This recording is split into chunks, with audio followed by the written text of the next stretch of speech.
അരുണാചലത്തിലെ അനുഭവത്തിനു ശേഷം Paul Brendon പങ്കുവെക്കുന്നത് പുരി ജഗന്നാഥിലെയും പിന്നെ മറ്റു ചില പ്രദേശങ്ങളിലെയും അനുഭവങ്ങളാണ്. നമുക്ക് പുസ്തകത്തിലേക്ക് പോകാം. കാലവും സ്ഥലവും മനുഷ്യനെ എപ്പോഴും പിന്തുടരുന്ന ശത്രുക്കളുപോലെ മുന്നോട്ട് തള്ളിക്കൊണ്ടിരിക്കുകയാണ്. അതിനാൽ എൻ്റെ യാത്ര തുടരേണ്ടതുണ്ട്. എന്നാൽ ഈ യാത്രയിൽ കണ്ട ചില പ്രത്യേക അനുഭവങ്ങൾ എഴുതി വയ്ക്കണം എന്ന തോന്നൽ വീണ്ടും മനസ്സിലുയരുന്നു. റോഡുകളിൽ കാണുന്ന മായാജാലക്കാരും ഫക്കീർമാരും എനിക്ക് സ്വാഭാവികമായൊരു ആകർഷണമുണ്ടാക്കുന്നവരാണ്. പക്ഷേ അതൊരു ചെറിയ കൗതുകം മാത്രമാണ്. മനുഷ്യജീവിതത്തിൻ്റെ ആഴത്തിലുള്ള രഹസ്യങ്ങൾക്ക് ഇവർ വെളിച്ചം നൽകുന്നില്ല. എന്നിരുന്നാലും ചിലപ്പോഴെങ്കിലും ഞാൻ അവരെ കണ്ടുമുട്ടുകയും അവരുടെ പ്രകടനങ്ങൾ കാണുകയും ചെയ്യാറുണ്ട്. എൻ്റെ യാത്രയിൽ കണ്ട വിവിധ സ്വഭാവക്കാരിലൊരാൾ എന്നെ ഇപ്പോഴും ഓർമ്മിപ്പിക്കുന്നു. മദ്രാസ് പ്രസിഡൻസിയുടെ വടക്കുകിഴക്കൻ ഭാഗത്തുള്ള ഒരു ശാന്തമായ പട്ടണമായ രാജമഹേന്ദ്രവാരത്തിൽ ഞാൻ കണ്ട ഒരു ചെറിയ മായാജാലക്കാരൻ. ഒരു ദിവസം ലക്ഷ്യമില്ലാതെ നടന്നുപോകുമ്പോൾ മണലാൽ മൂടിയ വഴികളിലൂടെ ഞാനൊരു ബസാറിലേക്കെത്തി. ചൂടുള്ള കാലാവസ്ഥയിൽ പഴയ വീടുകളുടെ വാതിലുകളിൽ ഇരിക്കുന്ന വയോധികരും പൊടിയിൽ കളിക്കുന്ന കുട്ടികളും എന്നെ കണ്ടപ്പോൾ ഓടിമറയുന്ന ചെറിയ കുട്ടികളും. ആ ദൃശ്യം മനസ്സിൽ പതിഞ്ഞു. ബസാറിൽ വ്യാപാരികൾ അവരുടെ കടകളിലിരുന്ന് എന്നെ നിരീക്ഷിക്കുന്നു. ചില കടകളുടെ മുന്നിൽ വച്ച ഭക്ഷണവസ്തുക്കളുടെ ചുറ്റും ഈച്ചകളുടെ കൂട്ടം. അടുത്തായി ഒരു ക്ഷേത്രം.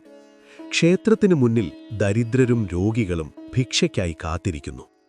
അകത്ത് കടക്കണോ എന്ന് ഞാൻ ആലോചിച്ചു.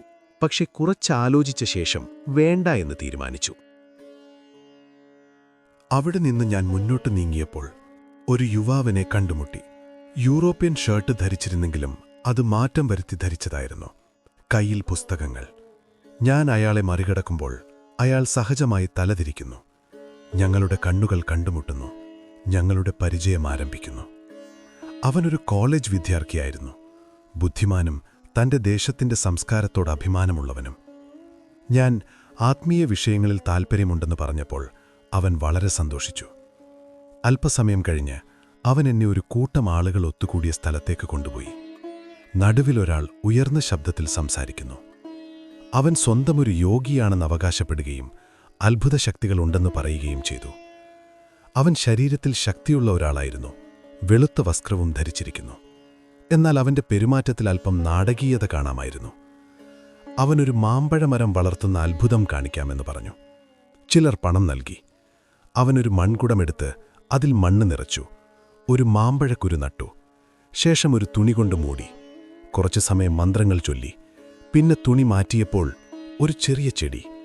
ഇത് വീണ്ടും വീണ്ടും ആവർത്തിച്ചു. ഓരോ തവണയും ചെടി കുറച്ചുകൂടി വളരുന്നതുപോലെ. അവസാനം ചെറിയൊരു ചെടിയും അതിലൊരു മാമ്പഴവും. ഇത് ഞാൻ നട്ട കുരുവിൽ നിന്നാണ് വളർന്നത് എന്നവൻ അഭിമാനത്തോടെ പറഞ്ഞു. എന്നാൽ എനിക്ക് സംശയമുണ്ടായി. ഇത് യഥാർത്ഥ അത്ഭുതമാണോ? എൻ്റെ കൂടെയുണ്ടായിരുന്ന യുവാവ് പറഞ്ഞു, സാഹിബ്, ഇതൊരു യോഗിയാണ്. ഇവർക്ക് അത്ഭുതങ്ങൾ ചെയ്യാം. എന്നാൽ ഞാൻ വിശ്വസിച്ചില്ല. കൂട്ടം പിരിഞ്ഞപ്പോൾ ഞാൻ അവനൊരു ഓഫർ നൽകി. നിങ്ങൾ ഇതെങ്ങനെ ചെയ്തെന്ന് പറഞ്ഞാൽ ഞാൻ പണം നൽകാം. ആദ്യം അവൻ നിരസിച്ചു. പക്ഷെ ഒടുവിൽ സമ്മതിച്ചു. അവൻ തൻ്റെ രഹസ്യം പറഞ്ഞു. അവൻ മുൻകൂട്ടി ചെറിയ ചെടികളും ഭാഗങ്ങളും ഒളിപ്പിച്ചിരുന്നതായിരുന്നു. ഓരോ തവണയും തുണി മൂടുമ്പോൾ പഴയ ചെടി മാറ്റി വലിയതിനെ വെച്ചത്. അതിനാൽ വളരുന്ന പോലെ തോന്നി. ഇതൊരു മായാജാലം മാത്രമായിരുന്നു, യഥാർത്ഥ യോഗശക്തിയല്ല. ഞാൻ അവിടെ നിന്ന് മാറി നിൽക്കുമ്പോൾ ഒരു കാര്യം വ്യക്തമായി. യഥാർത്ഥ യോഗികളും ഇത്തരത്തിലുള്ള കാഴ്ചകൾ കാണിക്കുന്ന കള്ളന്മാരും തമ്മിൽ വലിയ വ്യത്യാസമുണ്ട്.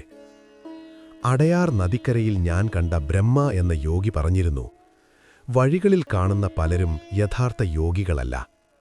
അവർ വെറും മായാജാലക്കാർ മാത്രമാണ്. ഇപ്പോൾ അതിൻ്റെ അർത്ഥം എനിക്ക് വ്യക്തമായി.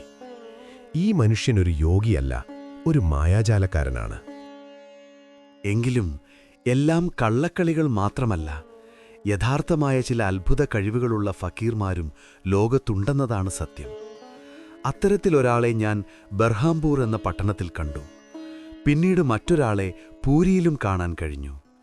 ബർഹാംപൂർ എന്ന സ്ഥലത്ത് പഴയ ഹിന്ദു ജീവിത രീതികൾ ഇപ്പോഴും അതേപടി തുടരുന്നുണ്ട്. അവിടെ ഞാനൊരു വിശ്രമഗൃഹത്തിൽ താമസിക്കുകയായിരുന്നു. വലിയ വരാന്തയുള്ള ആ വീടിന്റെ തണലിൽ ഒരു കടുത്ത ഉച്ചയ്ക്ക് ഞാൻ വിശ്രമിക്കുകയായിരുന്നു. തോട്ടത്തിലെ പച്ചപ്പിൽ സൂര്യപ്രകാശം കളിക്കുന്നതും നോക്കി കസാരയിൽ കിടന്നിരുന്നു. അപ്പോൾ ശബ്ദമില്ലാതെ ഒരാളെത്തി. കയ്യിൽ ഒരു ചെറിയ മൂങ്ങക്കൂട്. അവന്റെ രൂപം അല്പം ഭയപ്പെടുത്തുന്നതായിരുന്നു. കുറുക്കിപ്പോയ നീണ്ട മുടി, ചുവന്ന കണ്ണുകൾ, അല്പം വന്യമായ ഭാവം. അവൻ അടുത്തെത്തി കൂട് നിലത്തുവെച്ച് കൈകൊണ്ട് അഭിവാദ്യം ചെയ്തു. പിന്നെ എന്നോട് സംസാരിക്കാൻ ശ്രമിച്ചു. തെലുങ്കും ഇംഗ്ലീഷും ചേർന്നതായിരുന്നു ഭാഷ. എന്നാൽ ഞങ്ങൾ തമ്മിൽ ശരിയായി ആശയവിനിമയം ചെയ്യാൻ കഴിഞ്ഞില്ല. അവൻ കൈസൂചനകളിലൂടെ എന്തോ കാണിക്കാനുണ്ടെന്ന് സൂചിപ്പിച്ചു. ഞാൻ അകത്ത് ചെന്നു. കുറച്ച് ഇംഗ്ലീഷ് അറിയുന്ന ഒരു ജോലിക്കാരനെ വിളിച്ചു. സാർ, ഇയാളൊരു ഫക്കീറാണ്, മാജിക് കാണിക്കാനാണ് വന്നത്, ജോലിക്കാരൻ പറഞ്ഞു. ശരി, കാണിക്കട്ടെ. എത്ര പണം വേണമെന്ന് ചോദിക്കൂ. സാർ, അങ്ങനെ കണക്കൊന്നുമില്ല, എന്തു കൊടുത്താലും വാങ്ങിക്കും എന്ന് പറയുന്നു. ശരി, തുടങ്ങട്ടെ. അവൻ വരാന്തയിൽ കയറാതെ പുറത്തുള്ള വൃക്ഷത്തിൻ കീഴിലിരുന്നു. കൂടിൽ നിന്നൊരു വിഷമുള്ള തേളിനെ എടുത്തു. അതോടിപ്പോകാൻ ശ്രമിച്ചപ്പോൾ അവൻ നിലത്ത് വിരലുകൊണ്ടൊരു വട്ടം വരച്ചു. വിശേഷമെന്തെന്നാൽ ആ തേൾ ആ വട്ടത്തിനകത്തു മാത്രം ചുറ്റി നടന്നു. പുറത്തേക്ക് പോകാൻ ശ്രമിച്ചെങ്കിലും ഒരദൃശ്യ തടസ്സം പോലെ നിൽക്കുന്നു. ഞാൻ അതിശയത്തോടെ നോക്കി. അടുത്തതായി അവൻ 2 ഇരുമ്പ് സൂചികളെടുത്തു. കണ്ണുകളടച്ചു കുറച്ചു സമയം കാത്തുനിന്നു. പിന്നെ ഒരു സൂചി വായിലൂടെ കയറ്റി കവിളിലൂടെ പുറത്തെടുത്തു. അതുപോലെ മറ്റേ കവിളിലും. ഇത് കണ്ടപ്പോൾ എനിക്ക് അതിശയവും അസ്വസ്ഥതയും ഒരുമിച്ച് തോന്നി. ശേഷം അവൻ അവ നീക്കി. ഞാൻ അടുത്തെത്തി നോക്കിയപ്പോൾ ചെറിയ രക്തത്തുള്ളികളും ചെറുതായി കാണുന്ന ചുളിവുകളും മാത്രം. അവൻ വീണ്ടും ശാന്തമായിരുന്നു. പിന്നെ പെട്ടെന്ന് സ്വന്തം കണ്ണ് കൈകൊണ്ട് പിടിച്ചു പുറത്തേക്ക് വലിച്ചു. ഞാൻ ഞെട്ടി പിന്നോട്ടു പോയി. അവൻ അതിനെ കുറച്ചുകൂടി പുറത്തേക്ക് വലിച്ചു, കവിളിനു മുകളിലായി തൂങ്ങിയ പോലെ. അത് കണ്ടപ്പോൾ എനിക്ക് ഞെട്ടലും ഭയവും അനുഭവപ്പെട്ടു. കുറച്ചു നിമിഷങ്ങൾക്ക് ശേഷം അവൻ കണ്ണ് വീണ്ടും സാധാരണ നിലയിലേക്ക് തിരികെ വെച്ചു. ഇതിനുശേഷം ഞാൻ അവന് ചില പണം നൽകി. ഇതെങ്ങനെ ചെയ്യുന്നു എന്ന് ചോദിക്കൂ, ഞാൻ ജോലിക്കാരനോട് പറഞ്ഞു. അവൻ മറുപടി പറഞ്ഞു, ഇത് കുടുംബരഹസ്യം, അച്ഛൻ മകനു മാത്രമേ പഠിപ്പിക്കൂ. അവൻ ശാന്തമായി പോയി. ഞാൻ ആലോചിച്ചു, ഇതെന്താണ്? മായാജാലമോ, യഥാർത്ഥ ശക്തിയോ, അല്ലെങ്കിൽ ശരീരത്തെ നിയന്ത്രിക്കുന്ന ഒരു അത്ഭുത വിദ്യയോ? ഇത് സാധാരണ മായാജാലകളുടെ കളിയല്ലെന്ന് തോന്നി. പുരിയിലെ കടൽത്തീരത്ത് ഞാൻ നടക്കുകയായിരുന്നു. സമുദ്രത്തിന്റെ മൃദുവായ ശബ്ദം ചെവിയിൽ പതിക്കുന്നു. ബംഗാൾ ഉൾക്കടലിൽ നിന്നുള്ള തണുത്ത കാറ്റ് ശരീരത്തെ തഴുകുന്നു. മഞ്ഞ നിറമുള്ള മണൽ, നീണ്ടുനിൽക്കുന്ന ആ ശൂന്യമായ തീരം. അകലെയായി മങ്ങലുള്ള ആകാശരേഖ, നീലനിറത്തിൽ തിളങ്ങുന്ന കടൽ. എല്ലാം അത്യന്തം ശാന്തവും മനോഹരവുമായിരുന്നു. കയ്യിലെ വാച്ച് സൂര്യപ്രകാശത്തിൽ മിന്നിയപ്പോൾ ഞാൻ പട്ടണത്തിലേക്ക് തിരിച്ചു നടന്നു. അപ്പോൾ എനിക്ക് ഒരിക്കലും മറക്കാനാവാത്ത ഒരു വിചിത്ര അനുഭവം കാത്തിരുന്നു. ഒരു കൂട്ടം ആളുകളാൽ ചുറ്റപ്പെട്ട മനോഹരമായി വസ്ത്രം ധരിച്ച ഒരു മനുഷ്യനെ ഞാൻ കണ്ടു. അദ്ദേഹത്തിന്റെ തലപ്പാവും പൈജാമയും കണ്ടിട്ട് ഒരു മുഹമ്മദീയനാണെന്ന് തോന്നുന്നു. ആഴത്തിൽ ഹിന്ദു സംസ്കാരമുള്ള ഈ നഗരത്തിൽ മുഹമ്മദീയരെ അപൂർവമായേ കാണാറുള്ളൂ. അയാളുടെ കൂടെ ഒരു ചെറിയ കുരങ്ങുമുണ്ടായിരുന്നു. അയാൾ കുരങ്ങിനെ പല കാര്യങ്ങളും ചെയ്യിപ്പിച്ചു. അത്ഭുതകരമായി കുരങ്ങ് ഓരോ നിർദ്ദേശവും കൃത്യമായി അനുസരിച്ചു. എന്നെ കണ്ടപ്പോൾ അയാൾ കുരങ്ങിനോടെന്തോ പറഞ്ഞു. കുരങ്ങ് നേരെ എൻ്റെ അടുത്തേക്ക് വന്നു. തലക്കെട്ടെടുത്ത് ഭിക്ഷ ചോദിക്കുന്ന പോലെ മുന്നോട്ട് നീട്ടി. ഞാനൊരു നാണയം നൽകി. അത് തലകുനിച്ച് നന്ദി പറഞ്ഞ് തിരിച്ചുപോയി. ശേഷം അത് സംഗീതത്തിനനുസരിച്ച് നൃത്തം ചെയ്തു. അതിൻ്റെ ലയബോധം പോലും അതിശയകരമായിരുന്നു. പ്രകടനം കഴിഞ്ഞപ്പോൾ അയാളുടെ സഹായിയായ ഒരു യുവാവ് എന്നെ വിളിച്ചു. മാസ്റ്റർക്ക് നിങ്ങൾക്കായി പ്രത്യേകമായി കാണിക്കാനുണ്ട് എന്ന് സഹായി പറഞ്ഞു. ഞാനൊരു ചെറിയ കൂടാരത്തിലേക്ക് പ്രവേശിച്ചു.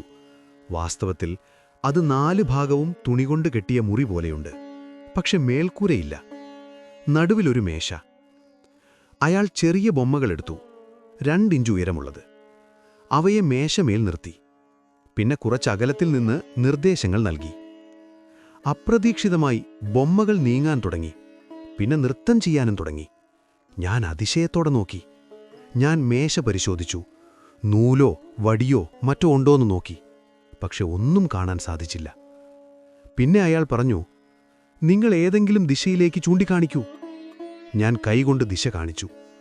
ബൊമ്മകൾ ആ ദിശയിലേക്ക് നീങ്ങി നൃത്തം ചെയ്തു. അയാൾ ഒരു നാണയം എൻ്റെ കയ്യിൽ തന്നിട്ട് മേശയിൽ വയ്ക്കാൻ പറഞ്ഞു. ഞാൻ അങ്ങനെ ചെയ്തു. അപ്പോൾ ആ നാണയം സ്വയം നീങ്ങാൻ തുടങ്ങി. മേശയുടെ അറ്റത്തെത്തി താഴേക്ക് വീണു. അയാളുടെ കാലിന് സമീപം എത്തി നിൽക്കുകയും ചെയ്തു. ശേഷം എൻ്റെ മോതിരം മേശയിൽ വയ്ക്കാൻ പറഞ്ഞു. അയാൾ അകലത്തിൽ നിന്ന് നിർദ്ദേശങ്ങൾ നൽകി. മോതിരം വായുവിൽ ഉയർന്ന് മേശയിൽ വീണു. പിന്നെ സംഗീതത്തിനനുസരിച്ച് നൃത്തം ചെയ്തു. അയാൾ മോതിരത്തെയോ നാണയത്തെയോ സ്പർശിച്ചിട്ട് പോലുമില്ല. അവനൊരു ഇരുമ്പ് കഷ്ണമെടുത്തു. ഞാനത് പരിശോധിച്ചു. ഒന്നും സംശയാസ്പദമല്ല. അയാൾ കൈകൾ ചേർത്ത് ചൂടാക്കി പിന്നെ ഉള്ളം കൈയിൽ വെച്ചു. ആ ഇരുമ്പ് കഷ്ണം സ്വയം നീങ്ങി അയാളുടെ കൈകൾക്ക് പിന്നാലെ. ഇത് കണ്ടപ്പോൾ ഞാൻ ഞെട്ടി. ഞാൻ അയാളോട് ചോദിച്ചു, താങ്കൾ ഒരു മായാജാലക്കാരനാണോ? അയാൾ ദേഷ്യത്തോടെ മറുപടി നൽകി, ഞാൻ യഥാർത്ഥ ഫക്കീറാണ്. അയാൾ പറഞ്ഞു, ഇത് പണം സമ്പാദിക്കാനല്ല, എന്റെ ഗുരുവിനായി ഒരു സ്മാരകം പണിയാനാണ് ഞാൻ ഇത് ചെയ്യുന്നത്. ബാല്യത്തിൽ ഒരു സന്യാസി അവരുടെ വീട്ടിൽ താമസിച്ചുവെന്നും പിന്നീട് അദ്ദേഹത്തിന്റെ ശിഷ്യനായി എന്നും അയാൾ പറഞ്ഞു. വർഷങ്ങളോളം അദ്ദേഹത്തിന് കീഴിൽ പരിശീലനം നടത്തിയാണ് ഈ കഴിവുകൾ ഗുരുവിൽ നിന്ന് പഠിച്ചത് എന്നും അയാൾ പറഞ്ഞു. ഞാൻ അവിടെ നിന്ന് പുറത്തിറങ്ങുമ്പോൾ ഞാൻ ആലോചിച്ചു, ഇതൊരു മായാജാലമോ അല്ലെങ്കിൽ യഥാർത്ഥ ശക്തിയോ? എനിക്ക് വ്യക്തമായ മറുപടിയില്ല. എന്നാൽ ഒരു കാര്യം മനസ്സിലായി, ലോകത്ത് നമ്മൾ ഇതുവരെ മനസ്സിലാക്കാത്ത ശക്തികൾ ഉണ്ടാകാം.